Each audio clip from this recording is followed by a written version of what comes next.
galerinha, bom dia. Estamos cheios de saudade de todos vocês. Esperamos que quanto antes vocês estejam retornando para a escola, né? Bem, galera, vamos dar continuidade no conteúdo abordado anteriormente, das quais a gente estava falando sobre hidrosfera, né? Falamos sobre o ciclo, falamos sobre a litosfera, falamos sobre os tipos de rochas, rochas sedimentares, metamórficas e magmáticas, e falamos sobre o ciclo das rochas. Nesse momento nós daremos continuidade, nós iremos falar da hidrosfera e da atmosfera também. Mas, retomando lá, lembrando que nós havíamos falado lá no início, eu quero sinalizar e dar ênfase nisso aqui para vocês, ok? Bem, atmosfera, hidrosfera, crosta terrestre, que é chamada de litosfera, todos três a presença de vida, tanto na atmosfera, que é a camada de ar, quanto na hidrosfera, que é a camada de água, quanto na litosfera, que é a mesma coisa que crosta terrestre. Nos três nós temos vida. Podemos dar exemplo na atmosfera, que são os pássaros, na hidrosfera, que são os peixes, e na litosfera, nós, por exemplo, os vegetais também. Então, nos três possui vida. Todas as três camadas que têm vida faz parte do que chamamos de biosfera. Só lembrando, esfera significa camada e bio, vida. Então, coloquei a litosfera aí só para relembrar o conceito, tá? Litosfera é a camada da crosta terrestre. Na crosta terrestre nós encontramos as rochas e os minerais, que na verdade esses minerais compõem as rochas. E vamos dar continuidade falando e dando ênfase na hidrosfera. Repetindo, retomando lá o conceito, esfera significa camada e hidro, água. Então, hidrosfera significa camada de água. Bem, aqui está representando o planeta Terra. O planeta Terra tem água e tem terra. Nós sabemos que tem uma porcentagem muito maior de água no planeta Terra do que de terra, né? Dessa água toda que tem no planeta Terra, 97,5% é de água salgada, 2,5% água doce. Lembrando, essa água doce ela pode ser encontrada no estado líquido e sólido também, como nas geleiras, por exemplo. Dessa água doce, que é 2,5% somente, 68,9% a gente encontra nas geleiras. E os demais, que é os 31,1%, a água doce que encontra-se no estado líquido. Desses 31,1%, 96% são águas subterrâneas, que formam os famosos lençóis freáticos. E esses lençóis freáticos, dependendo de onde eles estiverem, eles formam grandes aquíferos, tá?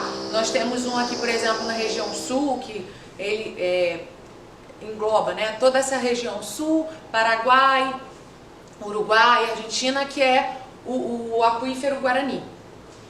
E 4% somente de água superficial. Essa água superficial, somente 1% é água potável, água boa para o uso.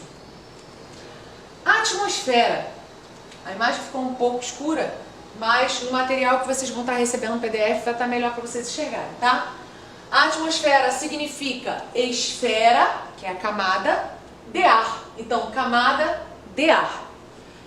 Ela é uma camada de vários gases e vapor de água e envolve todo o nosso planeta. Sem atmosfera, provavelmente não haveria vida em nosso planeta e também não haveria ventos, nuvens e chuvas. Nós vamos abordar aqui que a atmosfera ela é dividida em camadas. E essas camadas, cada camada tem uma característica primordial na existência de vida no planeta Terra, tá?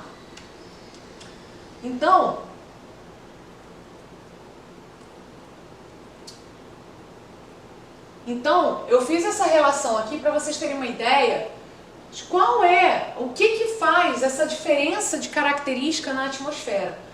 Perceba a atmosfera do planeta Terra. Isso daqui, para quem já passeou de avião, já pôde observar isso daqui lá do alto. Agora, olha a atmosfera de Marte, como ela parece uma poluição, né? Mas não é.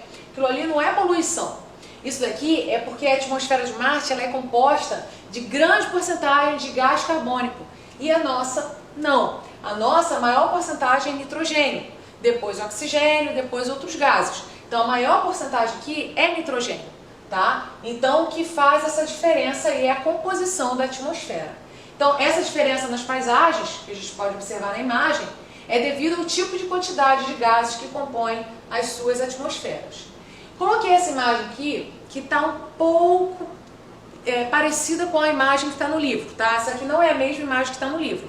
Então vocês vão perceber que tem algumas diferenças aqui, alguns tópicos abordados, ok? Mas assim, nada muito, muito longe da realidade aqui não, ok? Bem, então essas são as camadas da atmosfera. A atmosfera ela é composta pela troposfera, que é a primeira camada das quais nós vivemos, tá? Onde ocorre as mudanças climáticas, onde ocorre a formação das nuvens e a precipitação, que é a chuva. É nessa troposfera que os aviões percorrem, tá? Os aviões de passeio, balões a passeio também, esses balões são usados gás hélio, tá? Ou calor. A estratosfera, que é a camada que fica acima da troposfera, é onde fica a camada de ozônio, tá? E essa camada de ozônio, a gente vai falar um pouco mais pra frente, ela tem uma função primordial em filtrar os raios ultravioleta do Sol. A próxima, mesosfera, lembrando, reparem que antes da mesosfera tem duas camadas, depois da mesosfera tem duas camadas. Meso significa meio, então ela fica bem no meio, é a camada do meio da atmosfera. É nela que os aviões supersônicos percorrem, e é nela também, às vezes variando de autor para autor, né? Eles abordam, alguns aceitam, alguns afirmam que aviões supersônicos percorrem na mesosfera, outros informam que percorrem na termosfera, tá? Ou seja, os aviões supersônicos eles percorrem na linha que divide as duas, ok? Esses aviões supersônicos é o que chamamos de aviões a jato, ok? Os balões climáticos, também chamados balões meteorológicos, que fazem a medição da meteorologia, né? Tudo que vocês veem na reportagem no jornal, falando sobre meteorologia, previsão do tempo, tudo está relacionado, tudo é avaliado através dos balões meteorológicos, ok? Próxima, termosfera. Na termosfera é onde a camada da atmosfera onde ocorre a transmissão de ondas de rádio, tá? Essa termosfera, alguns autores afirmam também como ionosfera. Ionosfera, o nome já diz, a esfera, é a camada dos íons, onde os íons percorrem, e íon nada mais é de um movimento de elétrons, que vocês vão aprender mais para frente, e eles são responsáveis por transmissões via rádio, ok? Também quando vocês, hoje em dia nem tanto, né? Mas antigamente as pessoas costumavam muito ouvir rádio, e aí no aparelho de rádio tem lá a frequência, 850 MHz, 700 MHz, essa frequência é a frequência que percorre lá na ionosfera, tá? E também onde ocorre a aurora boreal. Uma coisa muito importante de citar é que essa região aqui, ela pode variar entre 40 graus positivo até menos 60 graus, dependendo do local do planeta.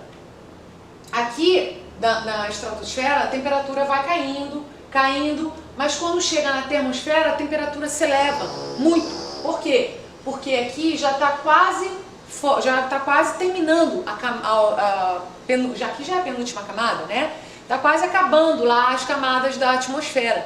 Então recebe uma grande radiação solar, por isso é tão elevada a temperatura. E a exosfera, que é a última camada. Na exosfera é onde tem o telescópio Hubble, tá? E também os satélites artificiais. Já na exosfera não tem gravidade. Ele é composto de metade de gás hélio, metade de gás hidrogênio. Agora um detalhe que eu quero chamar a atenção nessa imagem, para corrigir aqui para vocês não identificarem e aceitar isso aqui como avaliar a imagem. Aqui está demonstrado aqui, ó, biosfera, litosfera. No material que vocês vão estar recebendo, vocês vão conseguir visualizar isso melhor.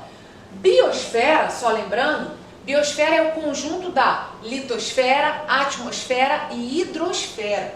Então, na verdade, aqui, biosfera aqui que ele está sinalizando é a litosfera, é o solo. E aqui que está a litosfera, na verdade, é a hidrosfera, é a água. Aqui ele está representando o oceano, tá? Então, corrigindo isso daqui. Então, eu vou falar agora cada camada da atmosfera para caracterizar melhor e vocês terem uma ideia melhor. Troposfera, que é a primeira camada, que é onde a gente vive. Essa camada de gás da onde a gente vive. É a camada da atmosfera em que vivemos e respiramos. Ela vai do nível do mar até 12 km de altura. É nesta camada que ocorrem os fenômenos climáticos, que é a chuva, a formação de nuvens e relâmpagos.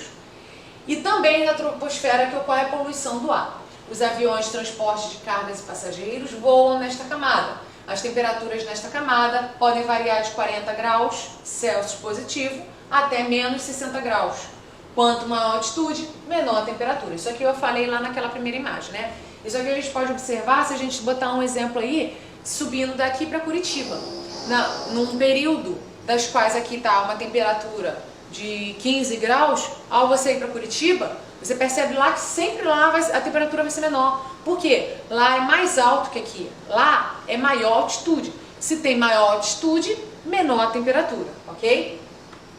Então, só para dar ênfase nisso daqui, porque isso daqui vocês vão visualizar isso no sexto, no sétimo, no oitavo e no nono também quando a gente for abordar a química. Reparem esse detalhe muito importante. Composição do nosso ar, o ar aqui na troposfera. 78% do gás que respiramos é nitrogênio, 21% oxigênio, 0,03% e 1% a gente pode somar esses dois aí como outros gases. Lembrando que é 0,03%